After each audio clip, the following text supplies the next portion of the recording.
네, 김지의 돌직구쇼에 오신 여러분 반갑습니다. 김지입니다. 전 오늘도 이곳 광화문 청계광장에 나와 있습니다. 밤새 내린 비 때문에 저는 이거 처음 봤습니다. 이런 이모티콘이 뜬 것. 미세먼지와 초미세먼지 모두 좋음 상태를 이곳 서울 기준으로 보이고 있습니다. 비가 내린 곳은 모두 다 현재 미세먼지와 초미세먼지가 이렇게 없는 깨끗한 눈에서 하트가 나오고 있는 그런 상황입니다. 한편 문재인 대통령의 잇따른 외교 결례 논란이 뒤늦게 하나둘씩 제기되고 있습니다. 오늘 또다시 새로운 외교 결례 논란이 제기됐는데 왜 자꾸 대통령이 해외에 나가실 때마다 옆에서 제대로 보좌를 못한 것인지, 이런 외교적 결례가 발생하는 것인지 잠시 후에 차분히 한번 따져보겠습니다. 저는 비가 오나 눈이 오나 매일 아침 이곳에서 여러분을 기다리겠습니다. 김지의 돌직구쇼 지금 라이브로 시작합니다. 잠깐만요.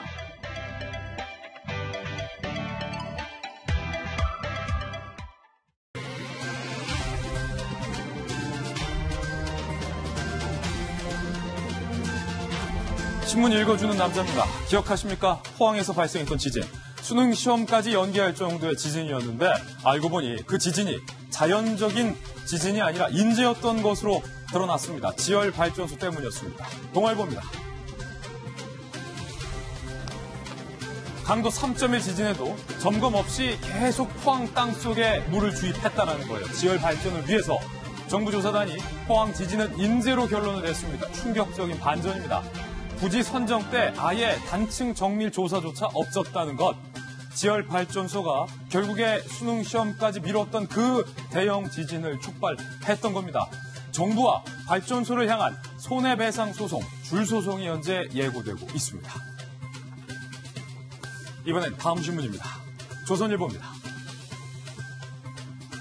문재인 대통령이 바깥에 나가서 계속해서 외교 결례 논란에 휩싸였습니다. 급기야 대낮에 잘 자요? 밤 임사를 하시거나 무슬림 국가에서 건배 제의를 하는 등 이 상식적으로 납득할 수 없는 외교적 결례 행동들이 반복되고 있다는 겁니다. 청와대가 동남아 3국 순방 때 실수를 인정했습니다. 이낙연 총리조차도 청와대에 집중력이 부족한 직원이 있다라고 지적을 했습니다. 그런데 정부와 이 총리의 발언을 향해서 외교적 결례를 결국 직원 탓으로 돌리는 것이냐라는 비판도 일고 있습니다. 잠시 후에 이번에는 또 어떤 결례가 있었던 것인지 상세하게 이야기 나눠보겠습니다. 다음 신문입니다. 이번엔 경향신문입니다. 결국 양현석 대표의 YG 세무조사를 피할 수 없게 됐습니다. 국세청이 YG를 전격 세무조사하기로 결정했기 때문입니다.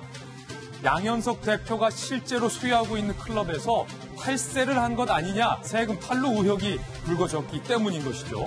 아레나의 실소유주 강모 씨도 조세 포탈 혐의로 경찰에 고발된 상황입니다. 저희 돌직구쇼에서 수차례 기존 클럽들이 유흥업소가 아니라 일반 음식점으로 등록하면서 세금을 탈세해왔다라는 의혹에 대해서 보도한 바 있습니다. 국세청이 이거 모르고 안 잡은 거냐, 알고서 안 잡은 거냐, 이 국세청도 압수수색해야 될 것 같아요. 다음 신문입니다. 이번에 중앙일보입니다. 정경두 국방장관이 논란에 휩싸였습니다. 천안함과 연평해전을 설명하면서 불미스러운 충돌이라는 표현을 썼기 때문입니다. 서해 수호의 날의 의미를 묻자 정경두 국방장관이 저렇게 불미스러운 충돌이다라고 답변을 한 건데, 아니 천안함 폭침과 연평해전이 어떻게 상호간의 불미스러운 충돌입니까? 북한이 일방적으로 도발한 것이다 라는 것은 지극히 상식인데 국군을 총괄하는 국방장관의 입에서 불미스러운 충돌, 전직 장성 400명이 국방장관을 질책하고 있다라는 야당 의원의 질문에 대해선 그건 예비역들이 잘못된 이념에 사로잡기 때문이다 라고 예비역의 이념 탓을 돌려서 역시 논란이 되고 있습니다. 정경두 국방장관의 발언 논란, 잠시 후 오늘 합해서 다뤄보겠습니다. 다음 신문입니다. 이번 한겨레 신문입니다. 검찰이 손혜원 부친이 유공자로 선정되는 과정에서 뭔가 미심적인 게 있는 것이 아니냐라는 의혹과 관련해서 고은철을 압수수색했습니다. 그런데 고발된 지 한 달이 지나서, 한참 지나서 늦장 압수수색이 됐다라는 것에 뒷말이 많습니다. 결국 검찰이 여권의 실세였던 손혜원 의원에게 면죄부를 주기 위해서 우리는 압수수색을 했는데 별게 없었다. 라는 식의 보여주기 압수수색을 한 것이 아니냐라는 지적이 나오고 있습니다. 다음 신문입니다. 이번엔 한국일보입니다. 세상에 이런 일이 또 발생했어요. 모텔에 숨겨져 있는 1mm의 작은 몰카, 1,600명의 은밀한 장면이 생중계되고 있었습니다. 이들 일당은 전국을 돌면서 모텔 30곳에 몰래 1mm 초소형 몰래카메라를 설치했습니다. 그리고 해외 서버의 유료 사이트를 개설해서 1,600명의 은밀한 영상을 계속해서 올려왔다라는 겁니다. 불행 중 다행인지 촬영 영상은 현재까지 외부 유출이 안 된 것으로 보이고 있는데 또 모를 일이죠. 정밀하게 경찰이 이 부분 더욱더 들여다봐야 될 것 같습니다. 강한 처벌이 필요합니다. 몰카 안 됩니다. 지금까지 신문 읽어주는 남자였습니다. 공기가 좋은 오늘 아침 저와 함께 등판한 등판 선수부터 소개를 해드리겠습니다. 저희 돌직구쇼 전담 변호사의 우리 노영희 변호사님 나오셨고요. 그리고 서울시 정무부시장을 역임한 민주당의 김영주 전 의원, 그리고 이분 청와대에도 계셨고 여가부 장관 출신입니다. 김희정 전 의원 모셨습니다. 이름이 막 헷갈려요. 그리고 눈에 보이는 모든 것을 의심하고 분석하라 한국이미지전략연구소의 허은하 소장님과 돌직구쇼의 시그니처 김배민 박사님 모셨습니다. 어서 오세요. 반갑습니다. 안녕하세요. 네, 이분들 모시고 살펴볼 오늘의 키워드부터 공개를 하겠습니다. 바로 이겁니다. 나경원 원내대표의 사진과 함께 내로남불이라는 단어가 오늘 함께 올라와 있습니다. 그리고 문재인 대통령의 사진과 함께 잘 자요, 굿나잇, 밤인사가 나와 있죠. 그리고 승리 씨도 성매매, 승리 씨도 마약. 과연 이거 어떤 이야기일지 오늘 하나하나씩 상세히 살펴보겠습니다. 돌직구쇼 탑뉴스로 시작합니다.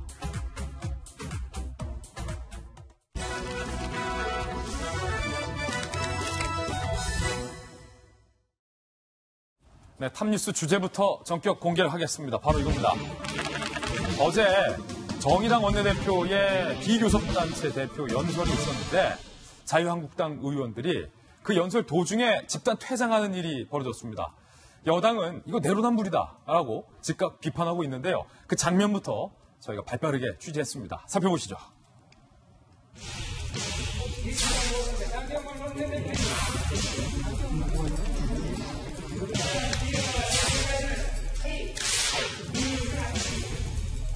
제1야당의 원내대표께서 선거 제도가 개혁되면 정의당이 원내 교섭단체가 된다며 선거제도 개혁을 반대한다고 혹시 계신가 모르는데 나경원 원내대표님께 묻겠습니다. 이 말이 사실입니까? 정말 사실이냐 이 말이에요?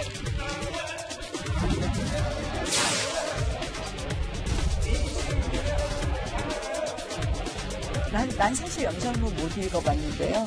우리 의원님들이 도대체 그 연설문을 우리가 들을 수가 없다.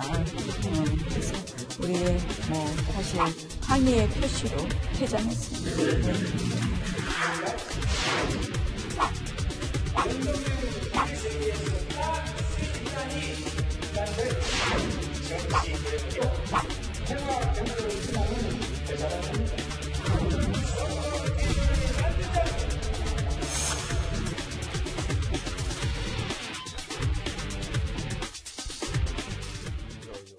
이게 사실 논란이 많습니다. 먼저 내로남불 논란이 일고 있는데 나경원 원내대표가 앞서 교섭단체 대표 연설을 할 때 민주당 의원들이 단상을 점거하며 항의한 것을 두고 끝까지 들으라고 말을 했었는데 왜 한국당 의원들은 이번에 끝까지 안 들었냐라는 겁니다. 나경원 원내대표의 발언 들어보시죠. 여러분 들어주십시오. 야당 원내대표 이야기를 들어주십시오. 여러분의 이러한 귀닫는 자세, 여러분들의 이런 오만과 독선이 대한민국을 무너뜨리고 있는 것입니다.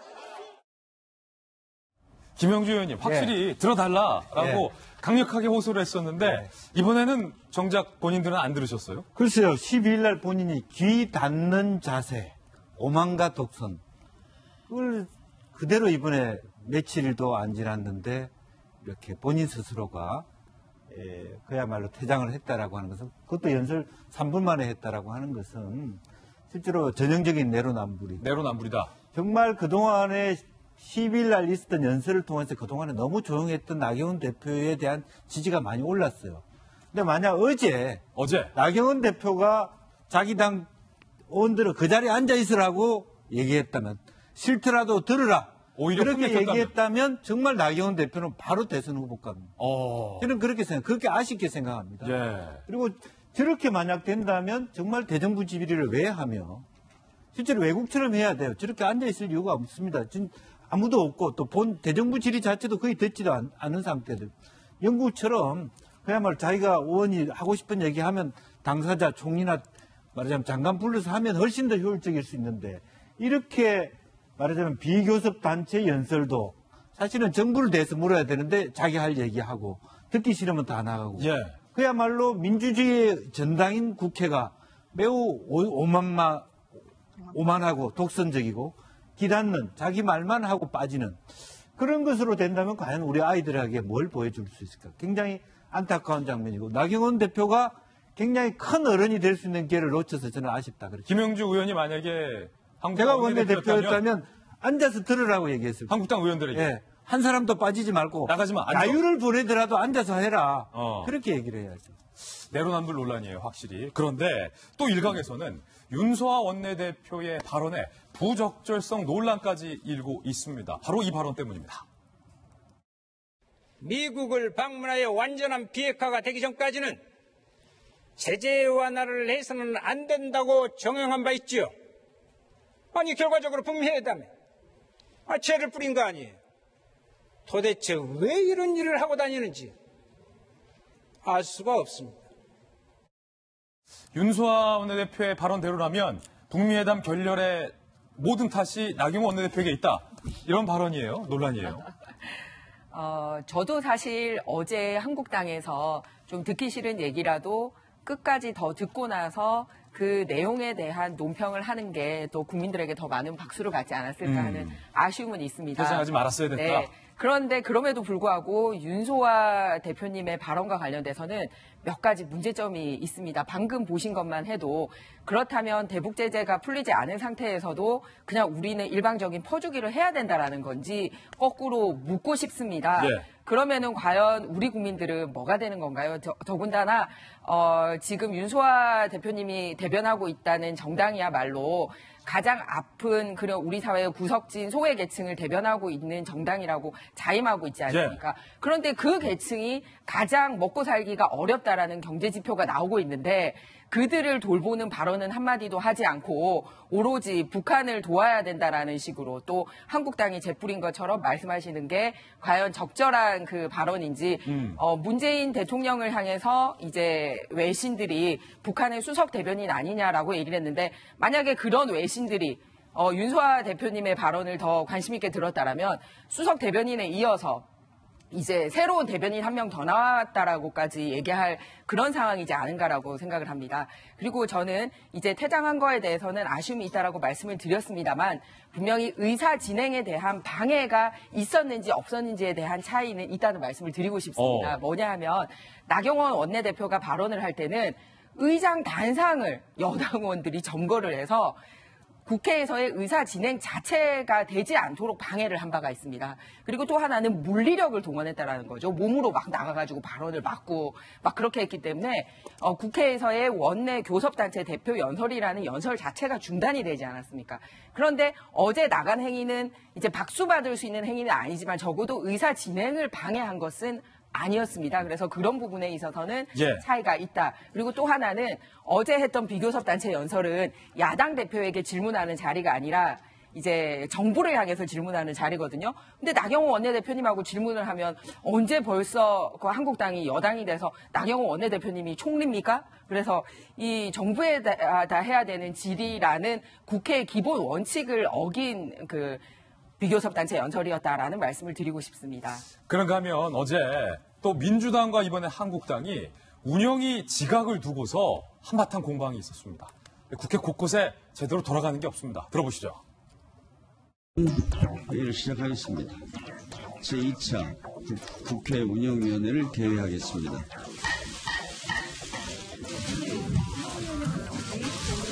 네, 개했습니다. 아니, 우리 안 하자 합니까? 이제 우리 의총중인데도 기다려주지 않으시는 거예요? 네, 부담으로 다 하세요, 국회를. 이럴 수 있습니까? 우리가 의총중이니까 조금 늦춰달라는데 그래도 합니까? 오늘 회의를 방해하겠다는 것도 아니고 오늘 회의를 하겠다고 말씀을 드렸는데 이럴 수 있겠어요, 정말? 저희가 지금 본회의를 그 다음부터 해야 되지 않습니까? 아니, 아니, 이건 진짜 예의가 없고 저희 쪽에다 의견을 주시고 저희도 의총을 빨리 끝나고 싶은데 김종민 의원님 조용히 하세요. 조용히 하세요. 조용히. 네네, 지금 회의 중이거든요. 앉아서 얘기하세요. 앉으세요. 네. 자, 의원님들. 자, 그러지 마시고, 내가 저 설명을 드리니까 잠깐 앉으십시오. 네.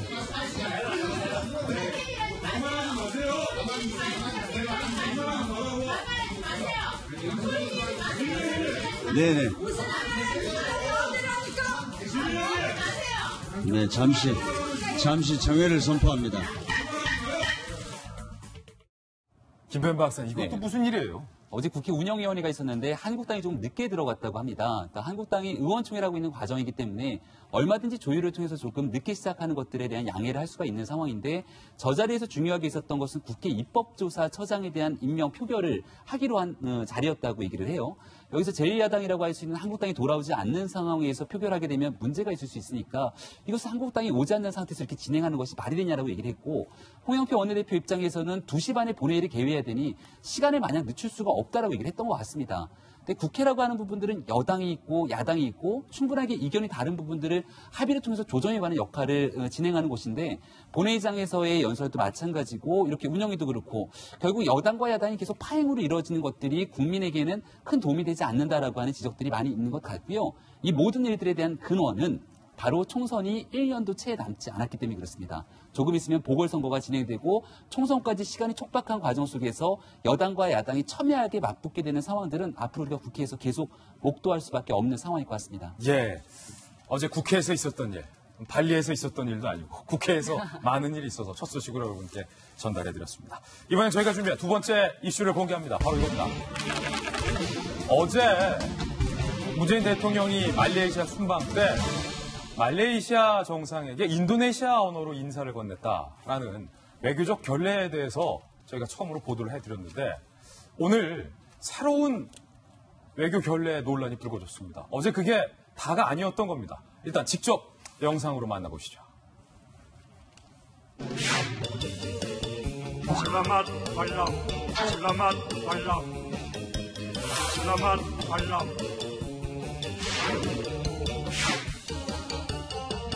Selamat Solo, selamat Solo.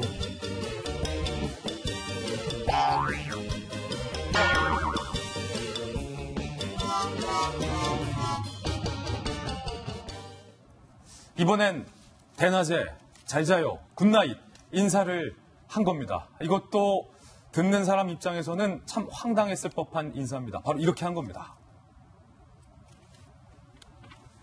2탄이죠, 외교 결례. 오후 4시에, 4시면 아직 해가 떠 있죠. 4시에 굿나잇, 잘 자요라는 뜻인데 슬라맛 말람, 낮 인사가 있는데도, 굿 애프터눈이라는 낮 인사가 있는데도 불구하고 누군가 이 의전 외교 담당하는 사람이 누가 알려준 거예요 도대체 이걸 잘못. 슬라맛 말람, 굿나잇 인사를 한 겁니다. 청와대 고민정 부대변인이 이렇게 인정했어요. 친숙함을 표현하고자 현지어 인사말을 작성하는 과정에서 혼선이 발생했다. 현지에서 급하게 인사말이 들어갔다. 그랬겠죠. 급하게 넣었다가 사단이 난 겁니다. 하지만 말레이시아 정부로부터 문제 제기가 없었으니까 괜찮다. 이게 말레이시아 정부로부터 문제 제기가 없었다고 괜찮다고 할 수 있는 건가요? 조금 얼굴이 좀 화끈화끈, 좀 창피해지는 대목인데 이런 실수가 지금 처음이 아니었다는 거예요. 또 다른 실수도 있습니다. 무슬림 국가에 가서 문재인 대통령이 건배 제의를 합니다. 그런데 이 무슬림 국가에서는 술도 자제할 뿐 아니라 건배는 더더욱이 안 하죠. 술 안 마시는 사람한테 건배 제의까지 한 겁니다. 이것도 무슬림 국가에 대한 이해가 0, 0. 이건 또 누가 하자고 한 건지. 책임을 좀 물어야 될 것 같습니다. 자, 리더십 이미지 전문가인 허은하 소장님. 네. 듣는 사람 입장에서는 이게 참 황당했을 것 같아요. 대낮에 잘 자요. 또 문재인 대통령이 또 자상하게 굿나잇 인사를 했잖아요. 창피해요, 좀. 지금 다시 보는데도 얼굴이 화끈화끈거려가지고 예. 지금 무슨 말로 시작을 해야 될까까지 걱정이 될 정도인데요. 지금 문재인 대통령의 얼굴을 보면 그 표정 자체는 지금 어떤 실수를 하고 있다고 못 느끼시는 것 같아요. 예. 그 반응에 대해서 내가 지금 좋은 반응을 얻는 얘기를 했구나라고 느끼는 것 같아서 좀 더 부끄럽습니다. 이 부분은요. 제가 지금 사실은 그 주재원들이 있잖아요. 기업에서 주재원들이 있고 또 의전 관련된 교육과 코칭을 20년 정도 했습니다. 아, 그러셨군요. 그래서 기업의 평판이라든가 이미지에서 가장 중요한 게 사실은 그런 의전이거든요. 해외를 나갈 때는 영업이잖아요. 사실 영업을 해서 어떻게 우리의 성과를 올릴 수 있을까라는 고민을 하기 때문에 밥 먹는 것부터 어떻게 인사해야 하는지, 악수해야 되는지 하나하나를 코칭받고 실수하지 않기 위해 노력합니다. 왜냐하면 소스 하나 잘못 골랐다가도 계약이 파기되는 경우가 있기 때문이에요. 그런데 우리나라 최고의 리더께서 나갔는데 저런 실수를 했다라는 것을 조금 이해할 수가 없는 부분인 것 같아요. 저는 사실은 처음에 우리 문재인 대통령 정부에서 한미 정상회담 그리고 남북 정상회담의 그 의전을 하시는 거 보면서 정말 박수를 쳤습니다. 너무너무 치밀해서 하나의 실수도 보이지 않더라고요. 남북회담할 때는 실수가 하나도 없었다. 그럼요. 작은 악수부터 걸어가는 것, 그리고 실수가 없게 하기 위해서 조목조목 아주 치밀한 의전을 보여주셔서 역시 저렇게 하는 거다라고 느꼈고요. 한미 정상회담 때도 마찬가지였습니다. 트럼프 대통령하고 악수하는 것까지도 다 하나하나 짜고 갔기 때문에 저렇게까지 의전을 하는 거 보니 외국에 나가서 창피는 당하지 않겠다라는 생각을 했었는데 아세안을 무시하는 겁니까? 네. 며칠 전에, 몇 시간 전에 인사말 결정해서 무언가를 했다라는 말 자체가 이건 말이 안 되는 거고요. 급작하게 뭔가 네. 인사말을 껴넣는 것 자체도 아니다. 그럼요. 의전에서 인사말이라는 이런 거는 보름, 한 달 전에 다 정리되는 겁니다. 그 부분은 사실은 핑계라고 생각하고 또한 말도 안 되는 게 직원들 핑계를 대다녀. 그러니까 직원들의 문제가 아닙니다. 모든 것이 잘못되면 작은 기업에서도 대표가 책임집니다. 예. 이 부분에 대한 것은 이렇게 많은 언론에서 왜 실수를 했는지 직원 한 명 한 명을 얘기하는 건 전 처음 본 것 같아요. 이해가 안 갑니다. 직원 탓하지 마라. 네.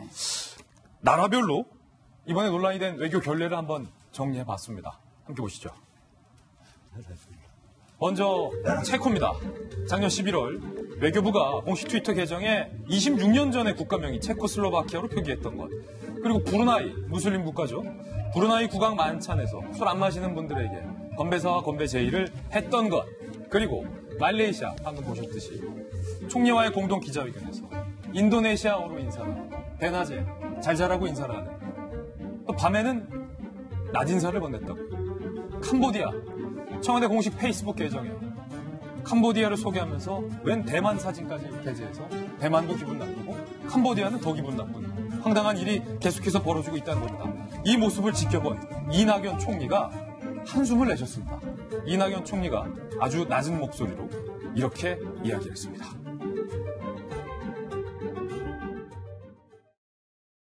그 현지에서의 실무적 실수가 있었다고 들었습니다. 단지 실수입니까? 실수이죠. 뭔가 집중력이 없고 전문성이 떨어지는 직원들이 있었다고 생각합니다. 의원님의 지적을 뼈아프게 받아들이겠습니다. 김 장관님, 네. 직원 집중력이 떨어지는 직원이 청와대에 있다. 그게 직원 한두 명 해서 일어날 수 있는 문제가 아니라 대통령께서 해외 출장을 가게 되면 관련 그 관계자들 종합회의를 대통령께서 직접 주재해서 하고 있습니다. 그러면서 거기서 해야 되는 인사말과 해야 되는 연설을 몇 차례에 걸쳐서 독해하는 회의를 합니다. 거기에는 이런 언어 전문가도 들어가고 그 나라 전문가도 들어가고 그리고 외교 관계 전문가도 들어가고 경제 관련된 전문가도 들어가고 이제 저는 대변인이었었는데 그쪽 기자들에게도 우리 대통령을 충분히 또 알리고 해야 되니까 뭐가 또 중심이 돼야 되는지 이렇게 해서 여러 명이 들어가서 몇 차례에 걸쳐서 대통령께서 직접 읽어보시면서 이거는 발언이 잘못되다라든지 이거는 맞지 않다라든지 이런 걸 조율해서 나오는 게 바로 외교고 의전입니다. 예. 그런데 그거를 한 번 정도는 그러니까 좀 공부가 덜 됐나 보다라고 얘기를 할 수 있을 텐데 아까 보셨지만 지도를 그런 과목 표시를 하면 우리가 동남아 국가는 앞으로 방문하기 힘들 정도로 거의 초토화된 것 같아요. 초토화다 이 정도. 네, 네. 그런데 특히 신남방 정책을 하겠다라고 발표를 한 청와대 입장에서 이런 일이 벌어졌기 때문에 이거를 그냥 직원 한 명의 실수로 보기에는 굉장히 문제가 있고 이런 대통령과 함께하는 외교 부분에 대해서 시스템이 뭐가 잘못됐는지를 짚어보지 않으면 그냥 그 직원 한 명 인사한다고 해서 해결될 수 없는 문제다라는 말씀을 드리고 싶어요. 그래서 그냥 고직원 한 명 드러낸다고 해서 되는 게 아니라는 말씀을 드리고 싶은데 외교부에도 의전장이라는 1급 직책이 있습니다. 이런 프로토콜 관련돼서 담당하는 1급을 두고 있어요. 예. 의전장이라고. 그리고 청와대에서도 별도로 의전 비서관을 두고 있는 이유가 이런 국가 간의 서로 예의 때문에 그러는 거거든요. 그런데 이 의전 비서관에 보면은 다 이렇게 뭐 행사 기획, 쇼 잘하는 사람, 그럼 뭐 이런 거 이벤트 잘하는 사람 뽑거나 또는 캠프에서 사람을 데리고 오고 이러다 보니 뭐 의전 비서관이 음주운전을 하는 이런 일도 벌어지고 그리고 뭐 여성 관련된 비하 발언을 한 사람이 의전 비서관이 된다라든지 국제적으로 있을 수 없는 일들이 발생을 하고 있는 겁니다. 그래서 이번 기회에 의전 시스템을 바로잡는 게 굉장히 중요하다고 생각합니다. 아니 제가 알기로 김영주 의원께서 저 노무현 대통령 재임 시절에 대통령 수행하면서 해외 순방 같이 많이 가셨잖아요. 그렇습니다. 노무현 전 대통령 때에도 이런 일은 없었던 것 같은데. 사실은 이제 노무현 대통령 때 이와 비슷한 부분이 한번 있었습니다. 한번 있었어요. 예, 9월 달에 카자흐스탄과 러시아 국빈 방문 갔을 때 카자흐스탄에 갔는데 그 소위 까레이스키들, 카자흐스탄에 있었던 고려인들이 와서 대통령 면담을 하는데 노무현 대통령께서 너무 감동적인 거예요. 감동적이죠. 그래서 연설 원고하고 다르게 이제 연설을 하기 시작하는데 보통 왜 문제가 생기냐면 통역사를 써야 돼요. 예. 근데 우리 외교관들이 자기 성과를 높이기 위해서 한 2, 3년 있는 러시아 말, 카자흐스탄 하는 사람이 통역하겠다. 원고대로 읽으면 되니까. 그렇게 나섰는데 원고 없이 노 대통령이 그런 걸 많이 하지 않습니까? 5분 정도 통역이 없었던 일이 있었습니다. 그럼 통역관의 실력이 없었던 거군요. 그런 거죠. 그 그래서 외교관이. 예. 그래서 현재의 또 외교부에서의 문제가 그런 것이 하나 있을 수 있다라는 거하고 지금 지적처럼 나오는 것은 뭐냐면 현재 이 문재인 정부가 특히 외교부의 대사 임기에 그러니까 정치인들, 비외교관들을 많이 넣고 그러다 보니까 또 지금 조항기, 김종천, 탁현민처럼 어전 관련해서 외교부하고의 네트워크 약해지면서 실제적으로 하나하나 소위 말하는 프로 리더가 있어야 돼요. 정확하게 대통령 원고라고 하더라도 현실의 전문가들이 다시 한번 체크하는 시스템도 약하고 외교부의 백업도 약하게 있는 게 그래서 바로 이런 문제들이 빈번하게 나타나고 있지 않나 그렇게 생각이 듭니다. 그런데 논란이 더 되고 있는 건 탁현민 의전 비서관의 후임으로 청와대가 이번에 임명한 인선 때문에 논란이 되고 있습니다. 함께 보시죠. 바로 탁현민 후임에 이벤트 전문 전 MBC PD를 임명해서 아직도 이렇게 외교적 결례 실수에 정신을 못 차렸다는 지적이 나오고 있습니다. 이분이에요. 홍희경 전 MBC CNI 부국장. 의전 비서관실 선임 행정관에 임명이 됐는데 MBC PD 이후에 공연, 전시, 축제, 행사만 담당하는 의전 전문가가 이번에 청와대에 또 임명이 됐다. 김배 박사님. 네. 그러니까 탁현민 행정관 이후로 뭔가 청와대에 좀 바뀌지 않겠는가라는 얘기들이 있었는데요. 여권 내에서는 지난번 3.1절 100주년 기념식 같은 경우가 대대적으로 이 정부를 홍보하고 굉장히 의미를 찾겠다라고 하는 행사라고 봤는데 실제로 그 뒤에 있었던 평가를 보게 되건데 탁현민 행정관이 없어서 그런지 홍보가 잘 안 됐다라고 하는 지적도 있었다는 겁니다. 그래서 더더군다나 과거에 있었던 탁현민 행정관을 잊지 못하고 이렇게 새로운 인사를 한 것이 아니냐라는 평가가 있는데요.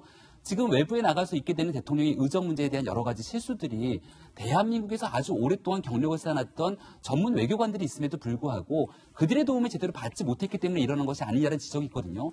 한 가지만 좀 지적하고 싶은 것은 과거에 외국의 대통령이 순방 가게 되면 우리가 문재인 대통령 정부 들어서 보게 되는 게 B컷이라는 것을 많이 봅니다. 청와대 B컷. B컷에 빠지지 않는 게 있어요. 청와대에 있는 실무 직원들이 같이 모여서 밥 먹을 시간도 없이 컵라면을 먹는다. 예. 이런 내용들이 오게 되는데 이게 뭐가 중요합니까? 이렇게 사람들의 감성을 터치하면서 이벤트 쇼적인 요소들을 가미하는 것보다 훨씬 더 중요한 것은 정상의 외교 속에서 갖춰야 될 가장 기본적인 문제거든요. 근데 그 기본을 제대로 행사하지 않으면서 외부로 격까지 보여주는 것에 집착하는 모습을 보이는 것이 사실 과거에 탁현민 행정관이 보여줬던 쇼의 이벤트였다고 저는 개인적으로 생각합니다. 이건 집착이다. 그러니까 문재인 정부가 사실 지지율을 굳건하게 받치고 있었을 때는 이런 탁현민 행정관의 쇼에 대해서도 굉장히 국민들이 박수치고 즐거워할 수 있는 요소가 있었지만 정부의 지지율이 계속 빠지고 있는 상황 속에서 한 걸음 한 걸음이 살얼음판 내딛는 것과 같은 상황이라면 진짜 문재인 정부를 지지하고 여권 내에서 대통령을 위하는 사람이라면 이럴수록 정도를 걷기 위해서 이런 인사에 대해서는 좀 배려하지 않았어야 되는 생각을 갖고 있습니다. 예. 우선 한두 번 실수도 아니고 이렇게 여러 번 계속해서 같은 방식의 실수가 일어난다는 것 자체가 매우 잘못된 것이고 이건 뭐 입이 10개라도 할 말이 없을 것 같습니다. 그래서 앞에 말씀하신 여러분들 말씀이 전부 다 옳죠. 근데 이제 다만 그럼에도 불구하고 탁현민 전 행정관이 해주었던 그런 여러 가지 그 특별한 이벤트성 그런 행사들이 사실 국민들에게 보여주는 그런 효과가 있었기 때문에 아마 이번에 그 후임자를 그런 식으로 임명한 게 아닌가라는 생각이 들고 또 하나는 그 외교적인 결례가 물론 매우 잘못된 것이고 그 점에 대해서 지적하는 것에는 할 말이 없지만 실제 이번에 대통령이 외국에서 순방 가고 어떤 성과를 이뤘을 때 그거에 대한 또 제대로 된 보도나 언론에서의 그런 기사화된 게 사실 별로 없었었거든요. 근데 그런 것들이 사실은 좀 균형감 있게 보도되지 않았던 점들도 한번 이 기회를 좀 삼아가지고 좀 짚어보는 게 필요하지 않을까 싶고 또 실제 후임으로 뭐 이벤트를 많이 했던 행사 기획자가 들어왔다 이거 하나를 가지고 사실은 뭐라고 할 건 아닌 것 같아요. 예. 왜냐하면 전반적인 시스템의 문제이기 때문에 그런 시스템 측에서의 어떤 전문성 있는 어떤 다른 방식의 의전 활동을 정확하게 할 수 있는 사람들을 기용하고 앞으로 이제 제대로 해나가는 거 이런 것들이 필요할 것 같습니다. 맞습니다. 참 안타깝습니다. 이번에 저희가 준비한 세 번째 이슈를 공개하겠습니다. 바로 이겁니다. 승리도 마약을 했다.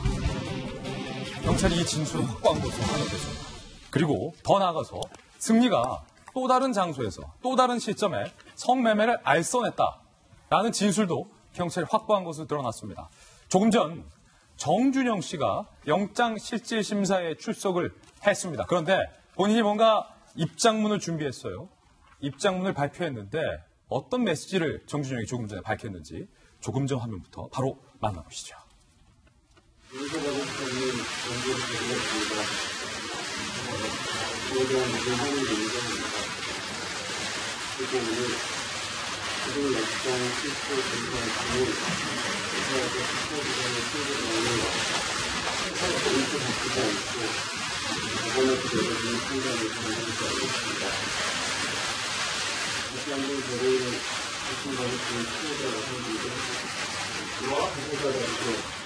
아무런 근거 없이 구설에 오르며 2차 피해를 입으신 여성분들, 지금까지 저에게 관심과 애정을 보여주셨던 모든 분들께 다시 한번 머리 숙여 사죄드립니다.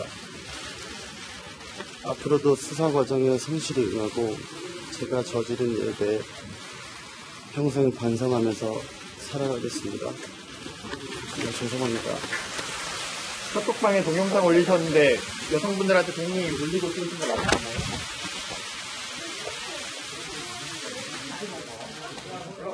자, 정준영 씨가 사과를 했습니다. 고개 숙여서 사과를 했는데 정말 죄송하다. 용서받을 수 없는 범죄를 저질렀다. 모든 혐의를 인정하겠다. 2차 피해를 입은 여성들에게 죄송하다. 수사 과정에서 성실행하고 평생을 반성하면서 살겠다라는 입장문이었습니다. 노영희 변호사님, 지금 구속이 되느냐 마느냐의 절체절명의 기로에 선 정준영이 꺼내든 입장문 내용이에요.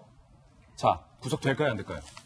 사실 이제 이문호 씨에 대한 구속영장이 기각되면서 승리 혹은 이문호 그다음에 뭐 그쪽 라인에 있는 사람들의 변명이랄까요? 이런 것들의 모습이 좀 많이 달라진 모습입니다. 그런데 정준영 씨 같은 경우에는 아무래도 10명 정도의 피해자가 있는 것으로 지금 많이 드러났고 본인 스스로가 지금 인정을 하고 있는 부분이 있어서 이문호 대표에 대한 영장 기각과는 별개로 영장이 발부될 가능성이 훨씬 높다. 이렇게 구속 가능성이 크다. 네, 저는 그렇게 좀 보고 있고요. 예. 특히 현재 문제가 되는 것은 이게 지금 현재 버닝썬 사건에 대한 경찰 수사의 중간 수사 결과랄까요? 그런 보고 형태가 사실 될 수 있기 때문에 만약에 이번에 정준영 씨에 대한 영장이 기각이 된다 그러면 그동안의 경찰 수사가 다 잘못됐다는 것밖에 안 되거든요. 예. 그래서 아마 그런 여러 가지 것들을 고려한다 하더라도 정준영 씨의 문제는 기각보다는 발부될 가능성이 좀 높은 것으로 좀 판단이 됩니다. 예, 잠시 후에 영장 발부 여부에 대한 뉴스 속보가 나오면 다시 한번 전해드리도록 하겠습니다. 승리 씨 의혹이 새롭게 제기됐습니다. 그 부분 함께 보시죠. 먼저 마약입니다. 승리도 마약, 이번에 코카인 투약 의혹. 경찰 관계자가 이렇게 밝혔어요. 승리가 코카인을 투약했다는 진술을 확보했다. 현재 승리는 코카인을 투약했다는 혐의에 대해서 강력하게 부인하면서 제보자와 대질 조사를 받겠다라고 주장을 하고 있는 그런 상황입니다. 그런데 마약뿐만이 아닙니다. 승리가 성매매를 알선했다라는 또 다른 혐의가 제기된 겁니다. 언제였냐면 여러분도 잘 아시다시피 이른바 초호화 억대 생일 파티를 열었던 필리핀 팔라완 생일 파티. 그 승리의 생일 파티에서 그 생일 파티 장소 팔라완 섬을 통째로 빌렸다는 그곳에서 성매매가 있었다는 진술을 경찰이 확보를 한 겁니다.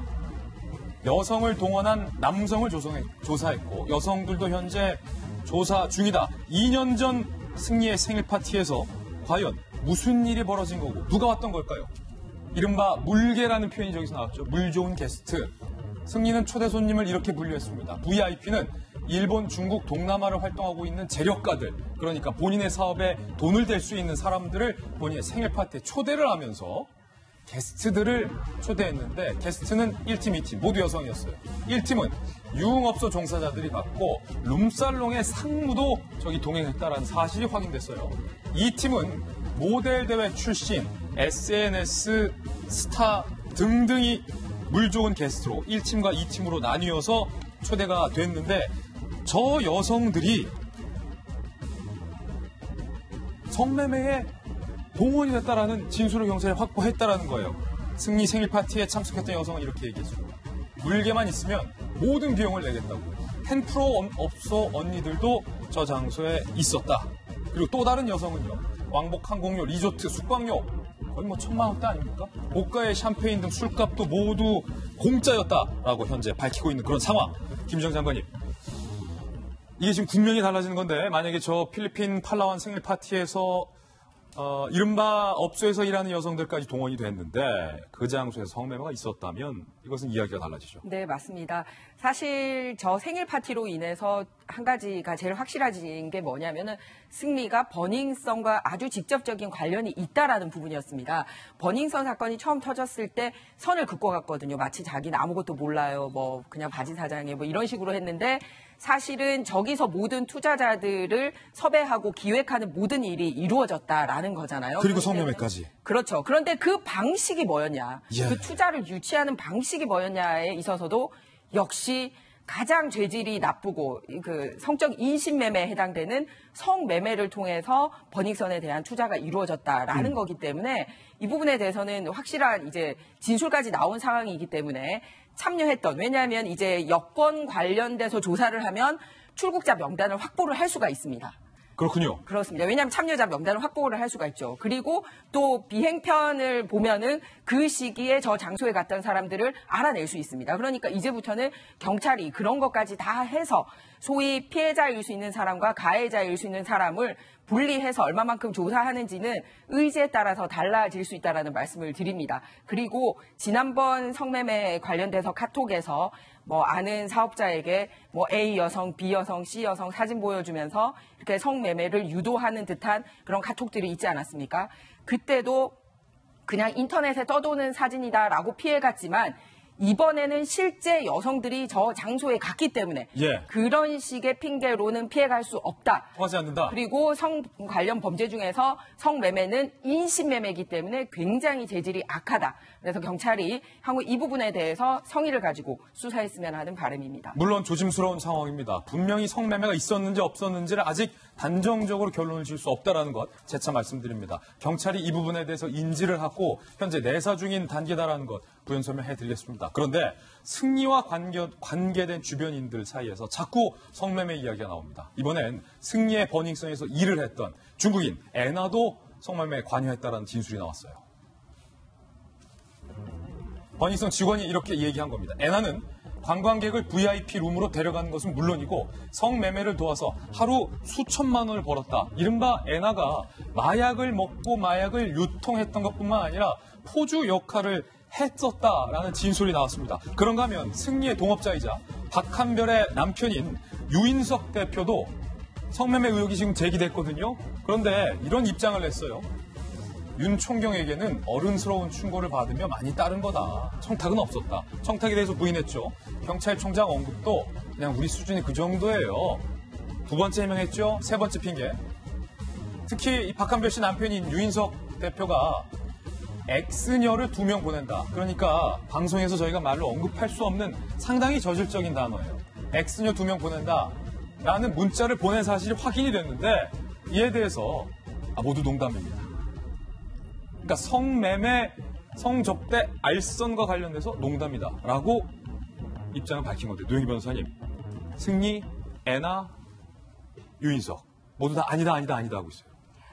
일단 애나 씨는 본인이 마약을 한 사실은 인정하지만 유통은 하지 않았다라고 주장하고 있고 나머지 3명은 성매매 관련해서는 바보 전략을 쓰는 거죠, 지금. 바보 전략? 네, 우리는 바보였다. 그리고 우리 그냥 농담하고 허세 부린 것이기 때문에 진실은 없다. 이럴 때 사용할 수 있는 수사관의 수사 기법은 죄수의 딜레마 기법을 사용하는 것밖에 없습니다. 죄수의 딜레마, 그건 뭔가요? 그러니까 서로 공권관계에 있는 사람들끼리 지금 아무런 이 범죄 혐의에 대해서 인정을 안 하고 있잖아요. 그럼 자백이 사실은 없는 셈이고, 물론 그 외부에 있는 카톡 같은 증거는 있지만 그건 직접 증거가 아니거든요. 그럴 때는 다른 공범이 말을 너가 지금 맞춘 상태이긴 하지만 다른 식으로 번복할 가능성이 있다는 걸 알려줌으로 인해서 스스로 먼저 자백하게끔 만드는 그런 거죠. 그래서 저쪽 얘기는 다르던데 뭐 이렇게. 그렇죠. 그러니까 예를 들면 아까 팔라우 섬에서의 그런 생일 파티 같은 경우에도 물론 자기들끼리는 동맹이 확실하겠지만 외부에서 갔던 그 여성들은 또 약간 고리가 약하거든요. 그런 사람들을 먼저 공략을 해서 실제 그 곳에서 어떤 식의 행위가 있었는지를 먼저 밝혀내고 그와 관련해서 객관적 증거가 확보된다면은 아무리 본인들이 입으로만 아니라고 한다 하더라도 실제 이런 게 완전 범죄는 존재할 수 없기 때문에 언제든지 저는 이게 밝혀질 거라고 보고, 그러면 오히려 저런 식으로 반응하면서 국민을 우롱한 것이 좀 더 확실하게 좀 처벌될 수 있지 않을까 생각이 듭니다. 근데 어쨌든 지금까지 나온 걸로만 봐서는 직접 증거가 없기 때문에 저들은 저런 식의 전략을 쓰는 것 같은데, 윤총경 문제 하나만 제가 지적을 하자면 윤총경 관련해가지고는 지금 본인들이 식사했다고 끌포도 했지만 특별하게 뭐 접대하거나 대가를 준 적이 없다는 게 바로 요점이잖아요. 그렇지만 윤총경의 부인이 외국에 있는 이제 그 주재원으로 가 있는데 그 외국에서 말레이시아라고 했나요? 그 외국에서 K-팝 스타가 공연을 할 때 티켓을 그쪽에서 구해서 줬다는 거예요. 그렇다라고 한다면 아무 이유 없이 그 부인에게 그런 티켓을 줬겠느냐. 그래서 지금 현재 바라보고 있는 게 이게 뇌물성이 있냐 없냐를 따지는 건데 뇌물성 따질 필요가 없어요.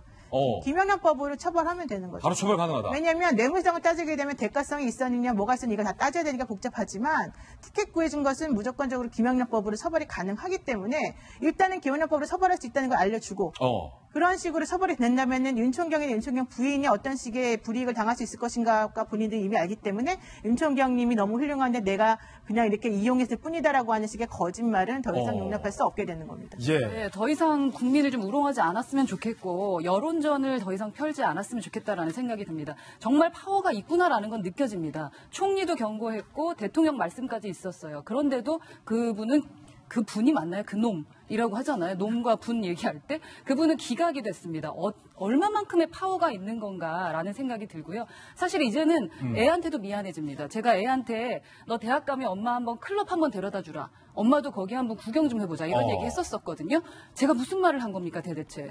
거기가 어떤 데인 줄 알고 제 아이를 보내려고 생각을 했었을까요? 아마 저같이 느끼는 부모님들 정말 많을 거거든요. 더 이상 국민 우롱하지 말고 제대로 밝혀주시고 더 이상 이런 일이 없도록 우리 아이들 좀 안전하게 좀 키울 수 있는 그런 마음의 안전이라도 좀 줬으면 좋겠습니다. 만약에 지금 제기된 의혹이 모두 다 사실이라면 김영주 의원님, 지금 승리에게 제기된 성매매 알선, 그러니까 성접대 혐의가 벌써 2개예요. 버닝썬에 찾아온 외국인 투자자들에게 버닝썬 직원에게 승리가 카톡을 보내잖아요. 좋은 애들로 붙여라. 잘 대접하게 해라. 라고 하자 버닝썬 직원이 모텔, 숙박업소로 들어가는 것까지 확인했다라는 답신까지 받은 상황. 플러스 이번 팔라완 생일 파티에서도 성접대가 있었다는 거. 2번이에요. 그러면 사실은 이제 훨씬 더 범죄가 가중될 수 있겠죠. 한 번이 아니다라는 거고, 또 본인이 실제 도덕적인 측면에서 완전히 우리는 장난이었다라는 말이 입증이 안 되는 것입니다. 제가 보기에는 단순히 마약, 말하자면 성매매뿐만 아니라 제가 어떤 경우에 보면 팔라완 섬의 경우에도 보면 외환관리법 위반이라든지 여러 가지 다양한 어떤 투자 관련돼서의 과연 저것이 돈 세탁 방지법이라든지 그런 것들도 충분히 조사를 하면 물론 국세청에서 어떤 포탈 문제까지 굉장히 종합적인 어떤 범죄 선물 세트가 될 수 있는 가능성이 굉장히 크다. 저는 그렇게 생각을 하고 있습니다. 예, 승리에 관련된 새로운 의혹에 대해서 저희가 시급하게 전달해드렸습니다. 이번 저희가 준비한 다음 순서입니다. 취재 수첩 Y가 준비되어 있습니다. 무려 시가 80억에 상당하는 황금 박쥐 동상이 국내에 있는데 이거를 털려는 일당이 적발됐는데 경찰이 아직까지 못 잡고 있다고요. 도대체 어떤 사건인지 저와 함께 사건 풀로 이동하시죠.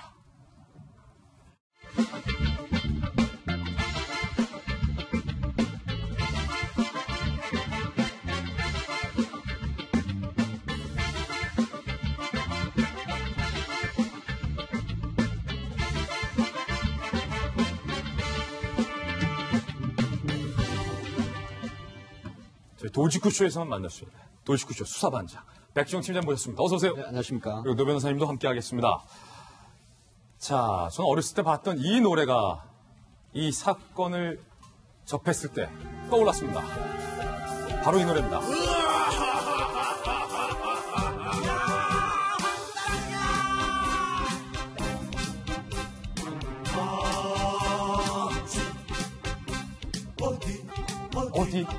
어디에서 나타났나 황금박쥐. 첫 번째 취재 수첩 공개하겠습니다. 80억 원에 상당하는 황금박쥐 동상이 국내에 전시되어 있는데 이걸 노린 3인조가 나타났다는 거예요. CCTV 영상 저희가 입수했습니다. 자, 어디에서 나타났느냐? 전남 한평에 나타났어요. 황금박쥐 동상이 전시되어 있는데 3명의 일당이 한밤중에 그 나비 전시관 입구죠. 셔터에 조심스럽게 접근합니다. 연장도 지금 가지고 있는 것으로 보여요. 연장으로 셔터문을 땄는데 경보가 울리니까 어설퍼요. 지금 해머 갖고 온 거 옆에 두고 간 거 보이시죠? 불이 나게 달아나는 모습까지 CCTV에 선명하게 찍혔습니다. 황금박쥐 근처에도 못 갔고 구경도 못 간 거예요. 바로 이게 황금박쥐 동상입니다. 무려 순금 162kg으로 만들어져 있는 시가 80억 원 상당의 황금박쥐 동상입니다. 순금 162kg, 281kg의 은도 섞여져 있습니다. 2008년 한평 나비축제 당시에 관광객 유치를 위해서 그때 당시 27억 원을 들여서 제작했는데 금값이 올라서 지금은 뭐 만약에 저거 팔면 80억 원. 저 박쥐가 한 4마리 있으니까 박쥐 한 마리당 한껏 20억 원에 달하는 굉장히 귀중한 박쥐라는 거예요. 이걸 훔치려고 했다는 거예요. 그런데 아직까지 못 잡고 있습니다. 도대체 이 사건의 전말이 어떻게 된 건지 저희가 취재를 해봤습니다. 황금박쥐 노린 3인조 터리범 행방이 묘연하다. 15일 밤이에요. 1시 35분.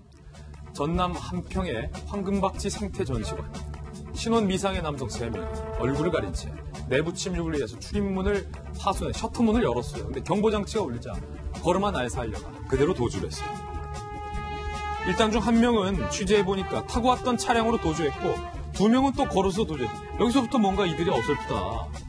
갈 거면 같이 차에 타지. 놀랐나 봐요. 특정 지점에서 함께 만나서 도주한 것으로 추정이 됩니다. 도주 사용 차량은 저희가 취재해보니까 대포차. 현장에서 수거한 쇠망치에선 지문이 검출 안 됐다는 거예요. 경찰은 신원을 파악하고 용의자를 특정했다는데 문제는 사건 발생 지금 7일째인데 광수대까지 동원이 되는데 아직도 이들을 못 찾았다는 거예요. 이 사건 오늘 상세하게 취재해 주셨습니다. 백기정 팀장님. 아니 저런 황금박쥐 동상이 있었는지 저는 오늘 처음 알았어요. 네, 그 조용하고 정말 순박한 인심, 평화로운 고장, 전남 한평. 한평? 네, 광주에서 목포를 가다 보면 나주를 거쳐서 중간지대에 있는 한평입니다.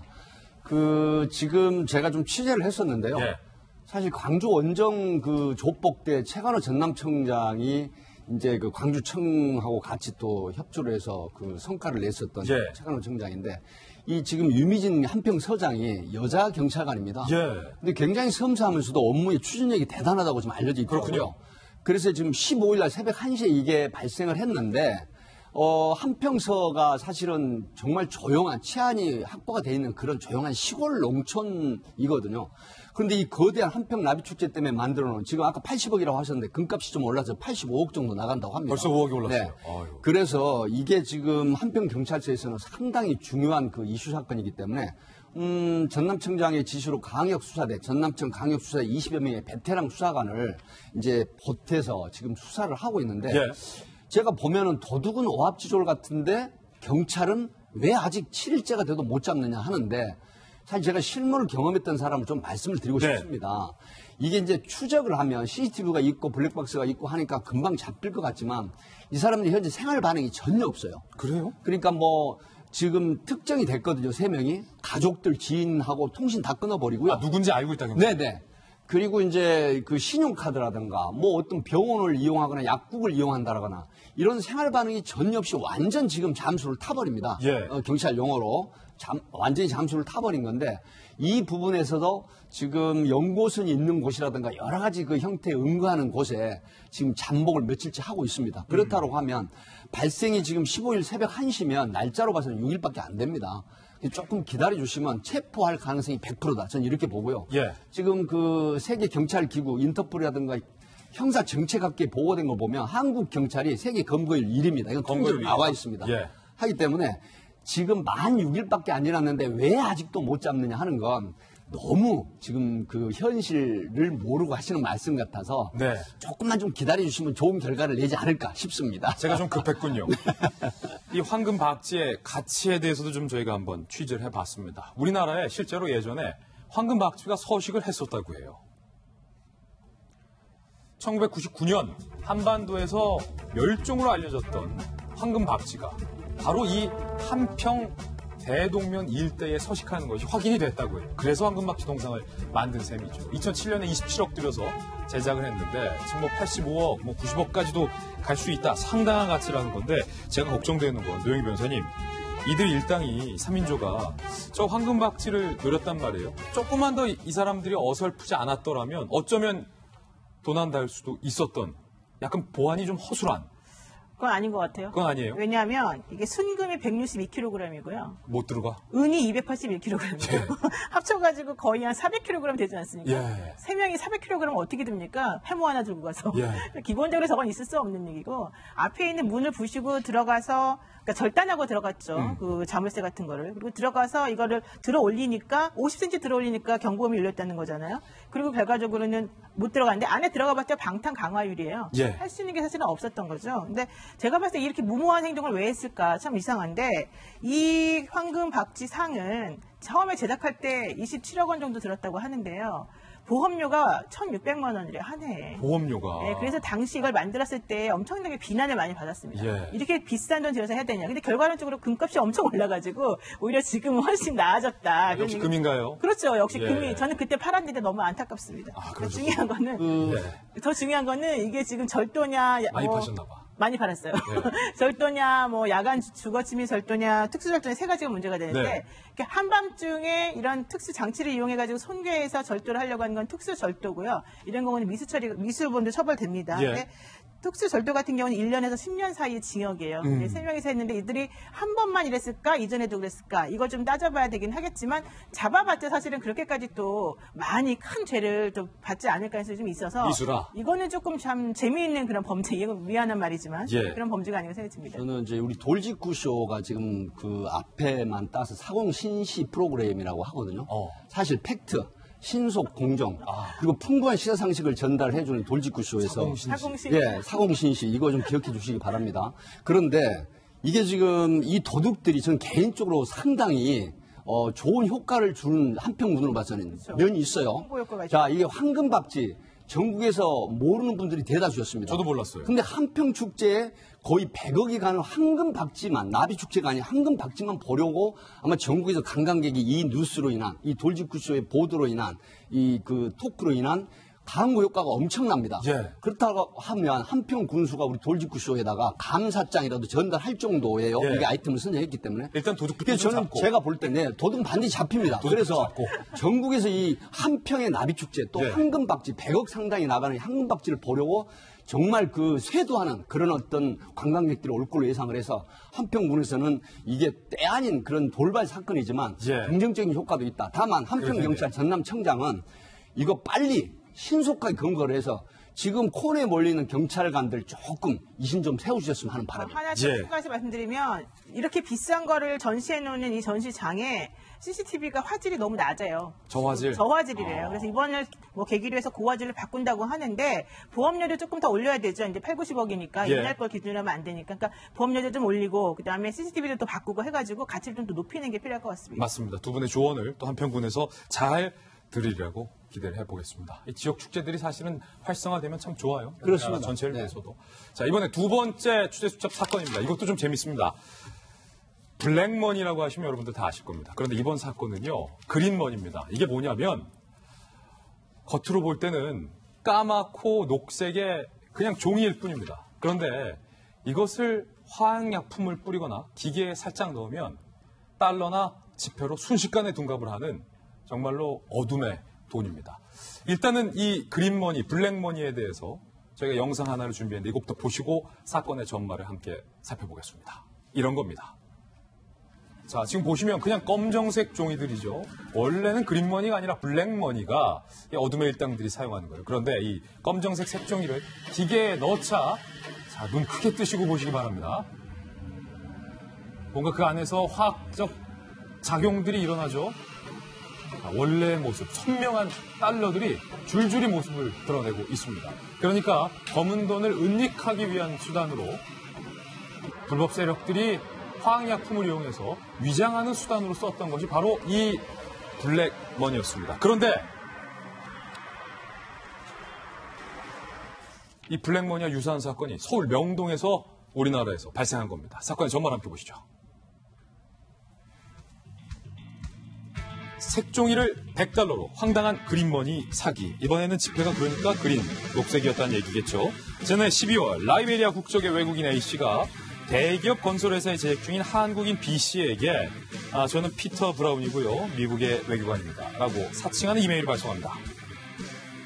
당첨금 $100만 마이크로소프트 구글 복권에 당첨이 됐습니다. 이 당첨금을 소위 그린머니 형태로 들어야 하니까 배송비와 세척 비용을 좀 줄 수 있나요? 복권 당첨을 믿은 B씨는요, A씨와 직접 만나서 수차례 돈을 송금했어요. A씨는 자신의 투숙호텔로 이 B씨를 불러서 그린머니 5장을 보여주면서 이게 $100로 바뀌는 시연까지 보여줍니다. 그러니까 혹하겠죠. 이후 A씨가 가짜 그린머니가 가득 담긴 금고와 캐리어를 B씨에게 건네면서 축하한다고, 떼돈 버셨다고 사기를 칩니다. 12차례에 걸쳐서 총 3억 6천만 원을 이 외국인, 라이베리아 외국인이 편취합니다. 경찰 수사 결과 이 한국인 B씨가 받은 그린머니는커녕 그냥 녹색 색종이였던 것으로 드러났습니다. 이 외국인이 체포되는 영상을 우리 백기종 팀장님이 입수해서 저희들에게 제공을 했습니다. 영상 살펴보시죠. 자, 명동 한복판에서 외국인 2명이 검은 봉다리를 들고 어슬렁어슬렁 걸어가고 있습니다. 이 빨간색 원의 안에 들어있는 외국인을 주목해 주시기 바랍니다.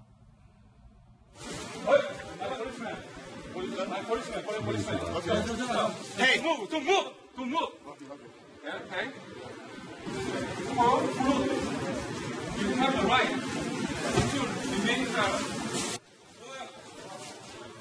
자, 우리 대한민국 경찰이 영어로서 라이베리아를 체포하고 제압하는 장면입니다. 그리고 이 외국인을 데리고 외국인의 은신처로 데려가죠. 자, 문 열라. 자, 오픈 더 도어. 그러자 이 외국인의 사무실에서는 지금 이렇죠. 금고 안에 약품 처리된 녹색 색종이가 한가득 발견이 됐습니다. 백기종 팀장님, 이 사건 상세하게 취재하셨죠? 네, 이거 정말 할 얘기가 많은데 오늘은 우리 김병민 그 교수님 관련된 얘기도 나오고, 그래요? 또 우리 김진 앵커 관련된 얘기도 나옵니다. 왜냐하면 예. 피해자가 지금 사학의 명문 중에 하나인 우리 김진 앵커의 동문입니다. 예. 영문과 출신인데 영어를 잘해서 피해를 입은 사건이에요. 아, 이 피해자가? 굉장히 영어를 잘합니다. 39세대 지금 중견 건설업체 지금 재직 중인데 우리 예. 김진 앵커하고 동문인데 영어를 잘하다 보니까 뭐 메일 같은 거 영어라고 또 소통을 잘해요. 이제 그렇게 돼서 됐는데 이 지금 검거를 한 사람이 김현수 팀장이라고 방배경찰서 진흥팀인데 바로 우리 예전에 점심 먹으러 갔다가 보이스피싱이 전화기에서 수상한 행동하니까 현장에서 점심 먹으러 가다가 체포한 사람이 바로 김현수 팀장. 그 팀장? 이 사건의 팀장인데 비하인드 스토리가 재밌어요. 지금 김현수 팀장 우리 김병민 교수하고 관련된 그 사학의 명문 중에 하나인 K대 부학박사 출신이고 체대 또 출신인데 유도 6단인 실력자입니다. 김현수 팀장이? 네, 제가 왜 이런 말씀 드리냐 이유가 있어요. 2017년도에 동아시아 조직 범죄의 그 도쿄 경시청에서 주관해서 이제 회의를 했는데 이때 영어로 1시간 동안 영어로 이 진행을 한 사람입니다. 그만큼 실력자인데 이유는 뭐냐? 지금 저분입니까? 네, 대학 때 그 우리 타임지로 영어 공부하지 않습니까? 네. 타임지 그다음에 AFKM 보고 영어 공부하는데 그거 동아리에서 굉장히 활동을 하고 영어로 말하기 대해서도 1등하고 그 정도 재원이에요. 그래서 이제 경찰을 돌아가지고 활동을 피고 있는데 얼마 전에 우리가 이 점심시간에 보이스피싱 잡았다고 하는 프로그램을 진행한 적이 있었어요. 그게 바로 초감이 굉장히 좀 김현수 팀장입니다. 그런데 이 지금 신고를 받고요. 피해자로부터 신고를 받고 수사를 시작을 했는데 3억 6천이 이미 건너갔어요. 근데 추가로 6천 달러를 더 달라고 해서 이 검거를 했는데 피해자와 같이 대동을 했는데 계속해서 우리 소위 속칭 말로 뺑뺑이 돌린다는 얘기죠.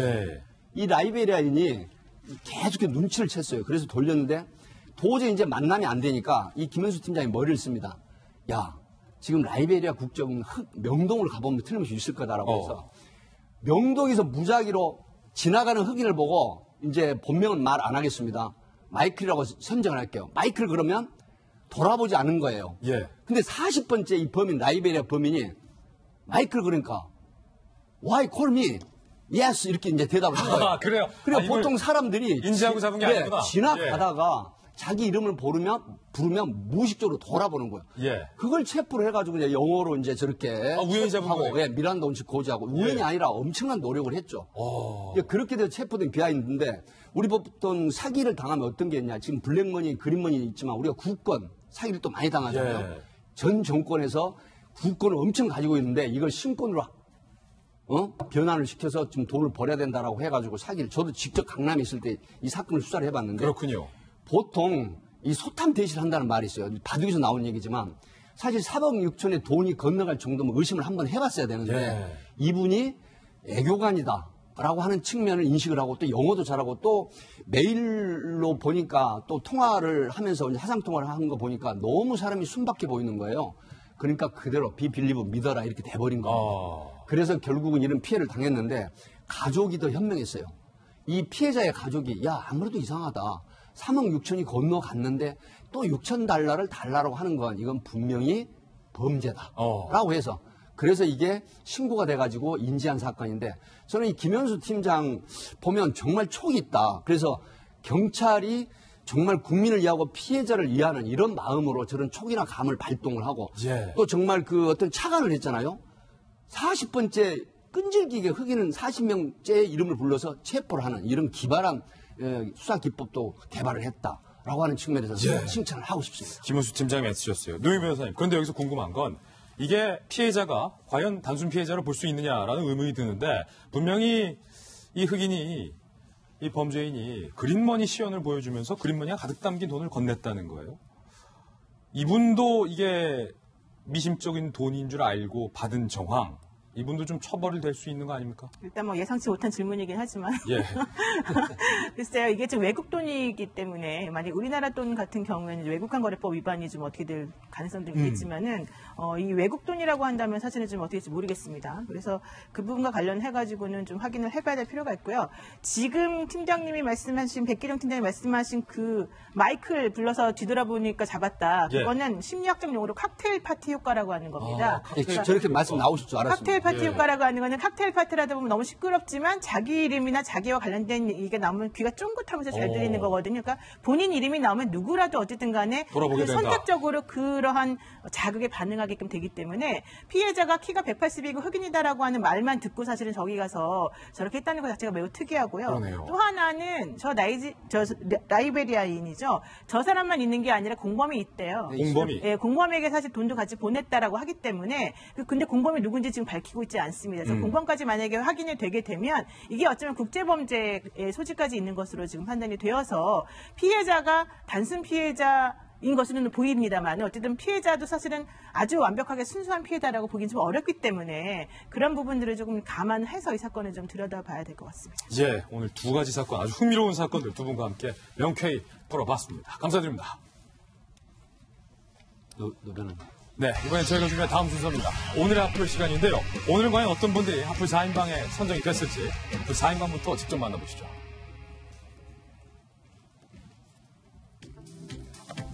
네, 먼저 포항 지진 사진이 나와 있고요.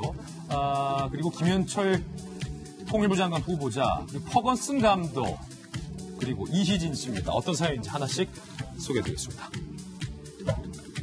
지난 2017년 11월 경북 포항에서 발생한 규모 5.4 지진이 자연 지진이 아닌 지역발전소에서 촉발됐다는 정부 조사 결과가 나왔습니다. 이에 피해 보상에도 관심이 쏠리고 있는데요. 포항 지진으로 인한 시설물 피해는 총 27,317건으로 한국은행의 분석에 따르면 총 피해액이 무려 3천억 원이 넘습니다. 포항 시민들이 정부를 상대로 낸 손해배상 소송에도 지각 변동이 있을 것으로 보입니다. 지진 도시란 오명 때문에 집값이 하루아침에 1억이나 떨어지는 등 포항 시민들로선 참 억울한 입장. 지역에선 포항 시민 1인당 1,000만 원씩의 위자료를 요구할 수도 있다는 전망이 나와서 소송 액수가 최대 5조 원대에 이를 수도 있다는 분석이 나오고 있는 상황. 정부는 관련 사업을 영구 중단하는 등 대책을 마련하겠다고 밝혔지만 발생한 피해에 대한 직접적인 보상 계획이 없어서 논란이 예상됩니다. 김영주 의원님, 이게 전 깜짝 놀랐어요. 그냥 자연 지진일 줄 알고 야 이제 우리나라도 지진의 안정권이 아니다라고 그때 얼마나 모두가 걱정을 하고 사실은 체육관에 아직도 주무시는 포항 시민들 때문에 걱정하시는 국민들이 많았는데 이게 지열 발전 때문이었다. 네. 좀 황당하고 맥빠지기도 하고. 예. 지열 발전이라고 하는 것은 사실은 물 밑으로 단성의 틈을 내서 물을 가지고 압력을 하게 되는데 그 마찰력 때문에 사실은 열이 나는 거거든요. 근데 지금 이 문제는 뭐라 하면 임계 압력 단층이라는 게 있어요. 그러니까 그걸 통해서 가만히 놔둬도 터지기 일보 직전에 단층에 충격을 가해짐으로써 임계점을 넘어버리는 거죠. 예, 그렇기 때문에 실제로 포항에서 그렇게 지진이 일어난 건데 이런 경우가 사실은 스위스 북부 지방 바젤에도 있었습니다. 그때도 시추를 하자마자 3일 만에 3.4 정도 지진이 났었다는 거죠. 근데 19만 인구 정도에 되는 그 바젤 인구에 대해서 100억 이상의 말하자면 보험금을 지불한 경우가 있거든요. 지금 방금 말씀이 있었습니다만은 포항 인구가 50만 명이니까 1인당 1,000만 원씩을 한다 그러면 사실은 5조 가까운 돈이 될 텐데 이 부분은 이제 행안부가 기본적으로 책임 부서입니다. 그리고 법률 쪽에서 아마 이게 얼마만큼 정부의 책임이 있는가의 비율에 따라서 5조가 될지 1조가 될지 할 수 있는데 아직까지 이 정부가 한 번도 이런 경험이 없기 때문에 굉장히 당황해하고 있는 것이 현실입니다. 예. 최대 소송 액수가 5조 원에 달할 수 있다. 물론 이 포항 시민들 입장에서 지금 정부를 향한 손해배상까지 추진을 한다라고 하니까 과연 정부가 이에 대해서 어떤 입장을 밝힐지도 좀 주목을 해서 보겠습니다. 이번엔 두 번째 핫플 주인공도 만나보시죠. 2008년 금강산 피격 사건을 두고 우리가 겪어야 할 통과 의례였다라고 밝혀서 대북 간 논란이 제기됐던 김현철 통일부 장관 후보자. 이에 김 후보자는 박왕자 고인을 지칭한 것이 아니다 라면서 해명을 내놨지만 설득력이 떨어진다라는 비판도 나오고 있는 상황. 하지만 그의 주장과 달리 그가 쓴 70년의 대화라는 책에서 걷고 있던 박왕자 씨를 경고 없이 조준 사격했다라는 우리 정부 측 주장과 달리 박왕자 씨가 금지 구역을 침범해서 북한군이 경고 사격을 했는데 실수로 사망했다라는 표현을 써서 북한의 의견에 동조한 것이 아니냐라는 비판이 일고 있습니다. 고 박왕자 씨의 아들은 참고인으로 출석해서 김 후보자의 의견을 직접 듣고 싶다라는 말을 밝히기도 했는데 저희 취재진이 박왕자 씨의 아들을 만나봤습니다. 해명을 들어보고 싶었죠. 이제 와서 돌이켜봤을 때 무슨 뜻이었는지 그러면 그때 생각이 지금도 똑같은지 전 항상 동일한 걸 얘기를 드리고 있죠. 재발 방지, 명쾌한 진상규명, 일방적으로 지금 위에 주장밖에 없으니까요. 저는 잊지 말아달라고 하는 게 가장 저는 아직 미제라고 생각을 하고 있거든요. 김현철 후보자는 청문회를 앞두고 오이사 조치가 천안함 폭침 도발의 대가다라면서 말을 바꾸기도 했는데 그 박광자 씨 피격 사건에 대해서는 또 어떻게 말을 바꿀지 궁금해지는 대목입니다. 한편 정경도 국방부 장관이 어제 대정부 질문에서 연평도 포격과 천안함 침몰에 대해서 불미스러운 남북 간의 충돌, 천안함 이런 것들을 포함해서 다 합쳐서 추모하는 날이 서해 수호의 날이다 라고 말해서 거센 비판도 받고 있는 상황입니다. 일단 뭐 하나씩 좀 짚어봐야 될 것 같은데 장관님, 네. 김현철 후보자의 자질 논란 일고 있어요. 이번에 금강산 피격 사건을 두고 통과 의례다라는 발언에 이어서 사실은 박광자 씨 아들이 들으면 정말로 상처가 될 말이에요. 네. 박광자 씨가 잘못을 해서 북한이 경고사격에 실수로 사망했다. 북측 주장을 그대로 반복했어요. 아, 정말 화도 나고 진짜 안타깝기도 하고 그렇습니다. 다른 것도 아니고 통일부 장관이지 않습니까? 전 단도직입적으로 묻고 싶습니다. 통일부 장관, 적화 통일 원하십니까? 그런 생각으로 대한민국 통일부 장관 자리에 본인이 후보라고 생각을 하고 지금 임하고 계십니까? 왜냐하면 우리 그 박광자는 우리의 어머니일 수도 있었고 우리의 친척 고모나 이모일 수도 있었습니다. 왜냐하면 이 사건은 뭐냐면 정말 기분 좋은 마음으로 관광을 떠난 민간인에게 북한이 군인이 총으로 사격을 해서 죽인 사건입니다. 군인이 민간인에게 함부로 총을 겨누는 것은 그게 경고 사격이든 조준 뭐 해서 사격이든 있어서는 안 될 일입니다. 그래서 오히려 통일부 장관이 되면 내 과거 발언에 문제가 있지만 그걸 얻기 위해서라도 이런 일은 오히려 내가 더 당당하게 억울한 죽음이 없도록 밝혀내고 이렇게 하겠다라고 얘기를 해도 용서해 줄까 말까 한 상황에 통과 의례다. 북한이 했던 주장을 반복해서 하고 있습니다. 그런데 이게 한 번이면 참 못 모르는 사람이 예전에 공직자 되기 전에 저랬나 보다 할 텐데 그게 아니라 사드 배치하는 것도 나라 망한다고 그랬어요. 사드 배치하면 그 망할 나라에서 통일부 장관 하시려고 그럽니까 지금 그러면? 그리고 천안함도 폭침도 북한 소행 아니다. 이런 사람에게 우리의 통일을 맡기면 제가 앞서 말씀드렸듯이 진짜 적화 통일하겠다라는 건지 그래서 빨리 본인 스스로 물러나고 그 물러나는 데서 끝나는 게 아니라 이 천안함 가족이나 박광자 씨 가족들에게도 정말 진심 어린 사과까지 하면서 물러나는 게 적합하지 않은가 그렇게 생각합니다. 야, 이거 진짜 말도 안 되는 일들이 계속 벌어지고 있는 상황인 것 같은데요. 이건 김현철 후보자 개인의 문제라기보다는 이 정부의 문제라고 저는 생각을 합니다.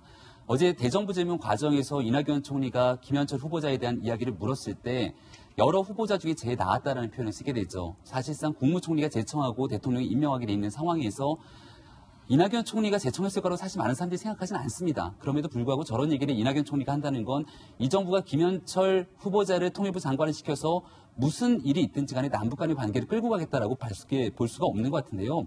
우리가 잊지 말아야 될 여러 가지 사건들이 존재합니다. 서해 수호의 날이라는 게 있는데요. 2002년도 제2연평해전으로 우리 안타까운 청년들이 제가 군에 있을 당시였는데 목숨을 잃었습니다. 2010년도에 있었던 천안함 폭침 그리고 연평도 포격으로 인해서 우리 국민들의 목숨이 희생된 사건들을 기리기 위해서 매년 3월 넷째 주 금요일에 서해 수호의 날을 지정을 하고 있습니다. 바로 내일이죠. 문재인 정부 들어서 문재인 대통령께서는 단 한 번도 이 서해 수호의 날에 참석하지 않으셨습니다. 3월 26일은 천안함 폭침이 있었던 올해 같은 경우는 9주기가 되는 해입니다. 정말로 남북 간의 관계를 중시한다라고 얘기를 하고 있습니다만 그것보다 훨씬 더 중요한 건 대한민국 국민의 생명과 안전을 지키는 일이거든요. 이 호국과 안보에 대해서 기본적인 틀이 무너지고 있다라고 많은 국민들이 우려하고 있는데 김현철 후보자의 지명이 그런 국민들의 우려와 무관하다라고 국민들에게 설명하고 설득하기 위해서라도 내일 서해 수호의 날에 문재인 대통령께서 직접 참석할 필요가 있다고 저는 생각합니다. 오늘 기본적으로 김희정 전 장관님의 의견하고 보통은 일치하지 않는 경우가 많은데 오늘은 좀 일치하는 부분이 있습니다. 일단 김현철 후보자 같은 경우는 매우 부적절한 인사가 아닌가 저는 생각이 들고요. 왜냐하면은 그 정부에서 기본적으로 하는 말이 그래도 학자적으로 비판한 것에 대해서 가지고 우리가 얘기할 수는 없지 않느냐. 기본 기조가 같다라고 말씀하셨지만 저는 그건 아니라고 보고요. 뭐 예를 들면 추미애 전 대표에게 좀비라고 말을 하셨잖아요. 그다음에 또 누군가에게는 씹다 버린 껌이라고 그런 거는 학자적으로 비판한 내용이 전혀 아니거든요. 게다가 이번에 그 박광자 씨 사건 관련해서도 너무 부적절하고 경솔한 발언을 너무 많이 했는데 여기에 대해서 오히려 그 아드님이 너무 만약에 제가 그 유족이었으면은 이렇게까지 차분하게 대응하지 못했을 텐데 해명을 들어보고 싶다 이런 정도로 되게 점잖게 말씀하시는 거 보고 정말 대단하신 분이다라는 생각이 오히려 들 정도로 맞아요. 저는 김현철 후보자가 이런 것들을 보면서 무슨 생각을 하고 있을지 본인이 예전에 예를 들면은 어떤 기업에서는 누군가를 뽑을 때 그 사람의 SNS 활동을 돌이켜본다는 얘기가 있어요. 페이스북 같은 것을 돌이켜보면 그 사람의 평상시 사고방식이 나오는 거거든요. 아무리 변명을 한다고 해서 그게 달라지지가 않습니다. 근데 정부에서는 너무 인사 시스템이 조금 약간 제가 봤을 때 부적절한 부분이 많아서 이번 같은 경우는 오히려 스스로가 사퇴를 하고 내려놓는 것이 이 정부에 혹은 이 여당에게도 정부에게도 좀 부담을 덜어주는 게 아닌가 생각이 들고 본인이 정말 진정성 있는 사람이라고 한다면 그게 아니었다라고 하는 걸 일관성있게 보여주는 모습을 한 번이라도 보여주는 게 필요하다고 봅니다. 예, 이번에 세 번째 하플 주인공도 만나보겠습니다. 허거슨 감독 오랜만에 하플에 출연했습니다. 허거슨 감독의 껌이 주인공이에요. 허거슨 감독에겐 죄송하지만 경기 중 껌을 씹어서 한국 팬들에게 일명 껌거슨으로 유명한 허거슨 감독. 그가 씹다 버린 껌이 경매에 나왔는데 무려 5억 8천만 원에 낙찰됐습니다. 아니 이거 새 껌도 아니고 씹다 버린 껌이 5억 8천. 아이.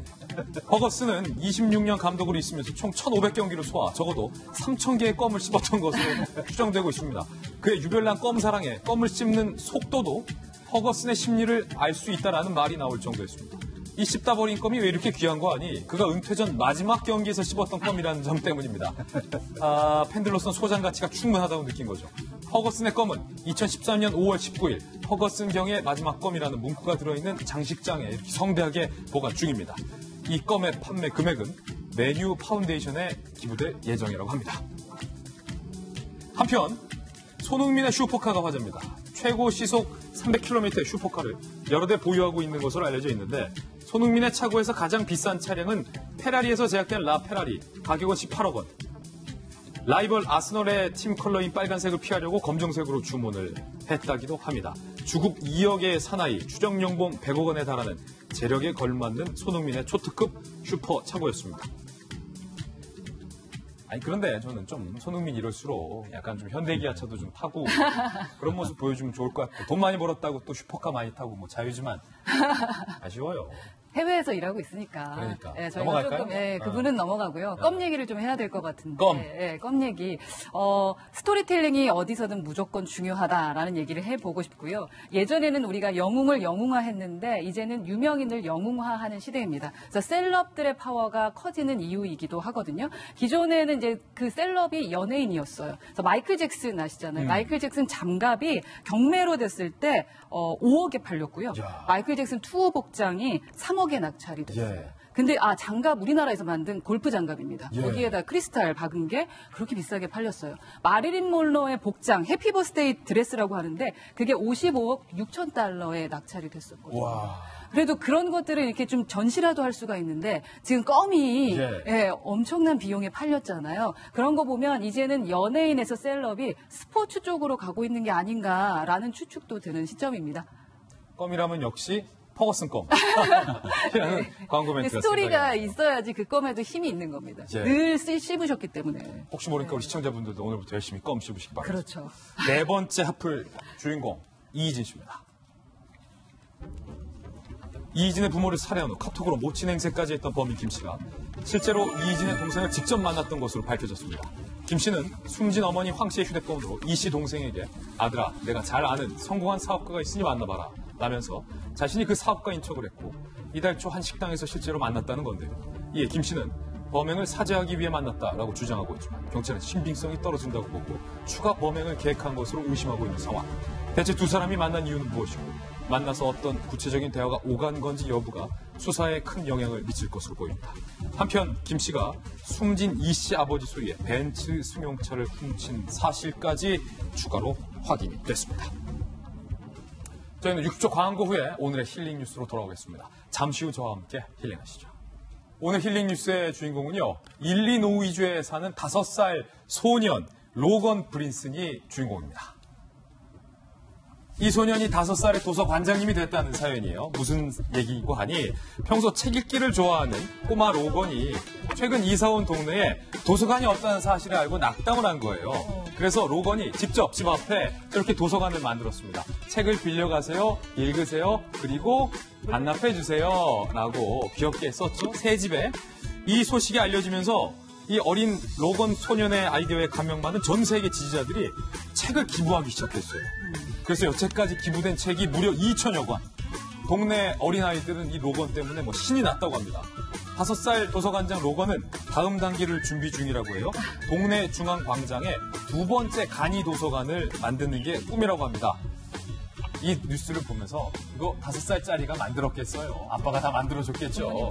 그런데도 불구하고 아들의 꿈을 이뤄주기 위해서 아버지가 뒤에서 빚도 없이 이름도 없이 도서관도 만들어주고 책도 기부받아서 동네 아이들에게 만들어줬다라는 모습이 이 세상 모든 아버지의 마음이 아닐까 싶습니다. 이쯤 되면 이 일리노이주 주지사가 도서관 하나 지어줘야 돼요.